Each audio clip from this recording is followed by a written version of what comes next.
taking you through some of the things people are talking about and some of the stuff they're sharing around the world on Newsfeed today. A wind of madness is sweeping the globe. Just what you want to hear from the head of the UN, a pessimistic look at the future from Mr. Guterres. We introduce you to Dr Ibrahim, a Turkish physician who's changing children's lives. What do you give an Oscar-nominated actor or director? Well, one company has decided, and it includes a trip on a yacht. And every dog has its day, and some things have their day too. It's World Nutella Day. Rejoice.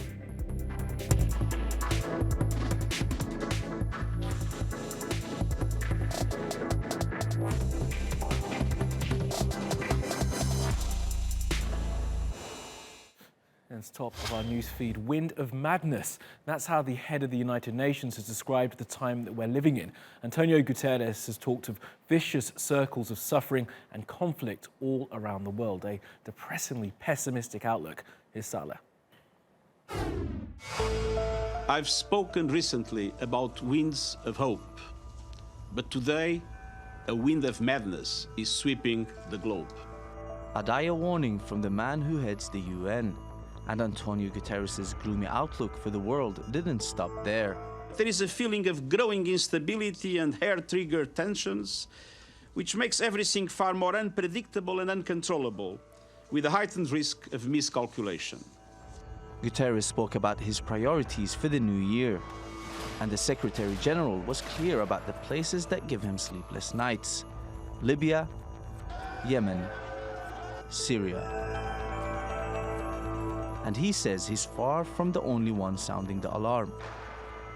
The disquiet in streets and squares across the world is proof that people want to be heard.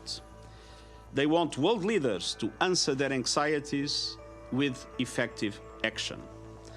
That means addressing cascading challenges and breaking what I call the vicious circles that define our day. His warning followed similar concerns from other figures on the world stage. The words that come to my mind at the start of this new decade, it is increased uncertainty. That was the head of the IMF. She says the global economy risks a return to the Great Depression. And it is now up to us to put before the nations of the world what has to be done.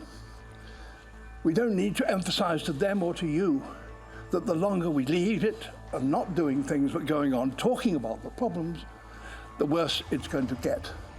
And in the end, unless we do something, it becomes insoluble. And naturalist and broadcaster David Attenborough has called for urgent action on the climate crisis ahead of UN talks this year. Guterres noted that the UN celebrates its 75th anniversary in 2020 and suggested the perfect birthday gift. He called on member nations to listen to conversations in every corner of the world about the future we want. But with all the dire warnings so early in the year, action rather than words are clearly needed.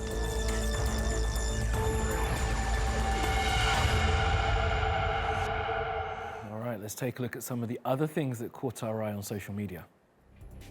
Well, the climate activist Greta Thunberg sailed across the Atlantic to go to a climate conference last year. Now, she put out a request on Twitter for someone to give her a ride from New York to Madrid, and 2 Australian YouTubers answered her call. Now those YouTubers have put the journey, where else? On their YouTube channel. This is the Instagram account Stepping Through Film. It's run by a guy called Thomas Duke, who spends his time going to places from films and TV shows he's seen with photographs of actors. He then holds the photo just so in the spot needed to recreate a scene from the movie. He then puts the results on Instagram. He clearly has a lot of time on his hands. I'm so bad.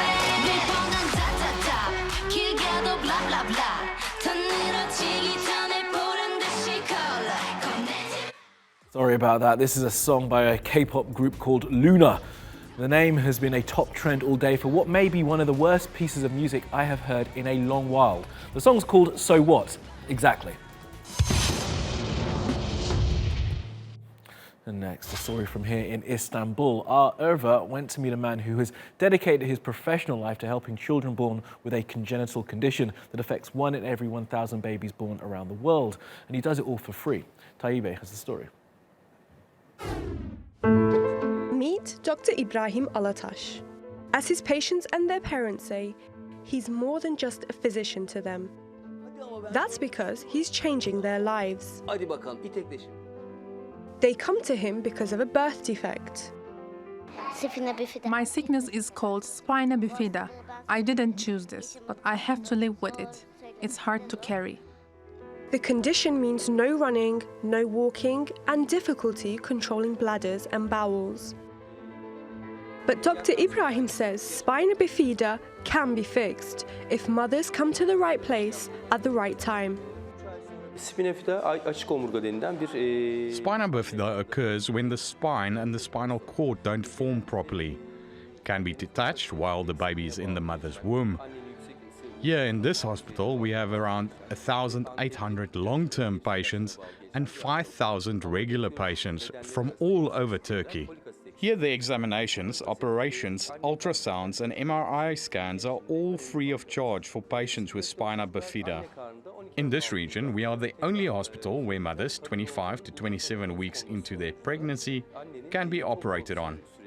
With this operation, we get rid of the baby's spina bifida completely. I've performed surgery on a lot of fetuses and they are all completely fine now. People from all over the world come to see Dr Ibrahim. The clinic he operates is unique in Turkey. I decided to specialize in spina bifida when I was an assistant doctor. I witnessed an operation and its aftermath. I thought I have to help these kids. When the hospital management offered me a job, I asked them if they would agree on me performing the surgery for free. They did, and we've been doing it for the past 7 years. Muhammed Yekta is one of Dr Ibrahim's patients, but their relationship is much more than that. Since the doctor started treating me, beautiful things have happened. I call him Ibo instead of Dr Ibrahim. He heals my back and relieves the pain in my feet. I'm feeling better thanks to the doctor.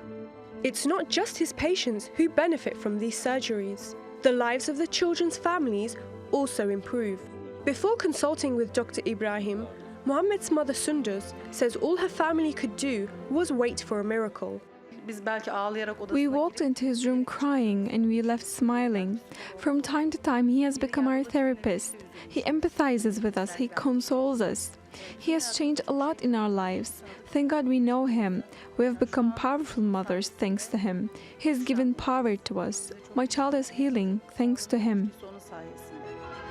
And thanks to him, many more children will have their lives changed.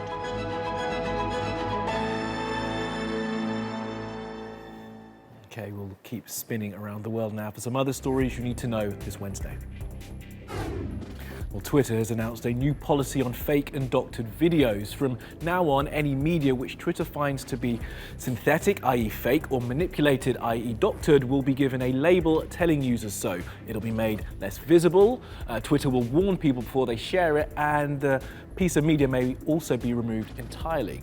It's the microblogging site's attempt to get ahead of the slew of fake news, deepfakes and misinformation expected to flood social media in the coming months and years.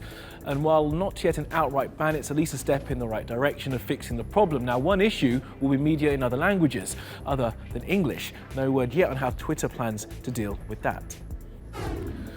Now, would you pay more for meat to save the planet? That's the proposal from a new group called the TAP Coalition. It reports that by adding a sustainability charge to meat to offset the amount of environmental damage the industry causes, they could raise $35 billion a year and reduce carbon emissions by 120 million tonnes annually. TAP suggests a 25% tax on beef, which they say would reduce consumption by 67%. The United States military has deployed what it calls low-yield nuclear warheads for its submarines. The new weapons have an estimated 6.5 kiloton explosion, less than half the power of the bombs that the US dropped on Japan in the Second World War. Now, these weapons have been brought into service because the US believes it has a deficiency compared to its enemies. The US say they're working on a doctrine of escalate to de-escalate, which is as mad as it sounds. As mad as its previous doctrine in the Cold War, which was called MAD, mutually assured destruction. And it's finally RIP to the BlackBerry, the smartphone that basically started it all is no more. The company that makes BlackBerry is to stop selling them as of August. It posted a very long message on Twitter to explain why. Well, it's just a couple of days until the Oscars are handed out and the details of the ostentatious gift bag have been released. And wow, just wow.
Now, some people spread it on toast, some mix it into cakes, and some people, me for example, eat it straight out of the jar with a spoon. Yes, I'm talking about one of the most delicious things on the planet, which is marking its own World Day of. Our Ezra, a self-confessed superfan and spoon method aficionado, got hands-on for us. It's the OG of hazelnut spreads. A whisper of the word gets many people salivating. It makes them happy, and even the health-conscious find it difficult to resist. Just hook it to my veins! On February the 5th every year, people across the globe celebrate Nutella Day. A blogger in Italy started the movement to celebrate her passion for Nutella with people everywhere. Just look at the hashtag and you'll see how big the movement's grown. Ci sarà sempre un poquito di ti dentro di me. Nutella was first created by Pietro Ferrero, an Italian bakery owner in the 1940s. He needed a cheaper alternative to chocolate, which was in short supply due to World War II. So he decided to combine hazelnuts with the cocoa. Lo and behold, a solid block called Jean de Watt was created. It could be sliced and served on bread. By the 1950s, it was transformed into a spreadable version called Super Creamer. It wasn't until 1964 when the Nutella name was introduced, and since then it's become the world's most famous spread. So, if you have nothing better to do today, head to the company's official webpage for Nutella Day. It has plenty of Nutella-based recipes, which will have you going nuts about Nutella.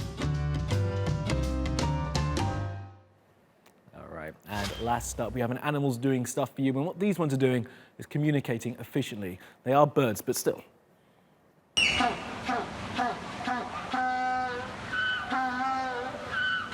Well, that's the African penguin. Now, scientists haven't been able to yet work out what they're saying, but they are confident that these birds use a similar pattern to humans to get their point across. They say that these penguins adhere to two linguistic laws, Zipf's law of brevity and the Menzel-Altman law. Basically, when the seabirds are calling, they use three types of sound, and these follow principles like us, like short sounds for commonly used words and breaking up longer expressions into smaller parts. The researchers say that this suggests that communication across species may follow similar rules. rules for the efficient conveyance of information. So, now you know.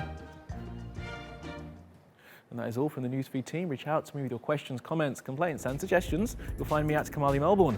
You'll find us 24/7 on YouTube. Subscribe to that channel and follow me on Twitter. Follow, subscribe and add. See you again tomorrow.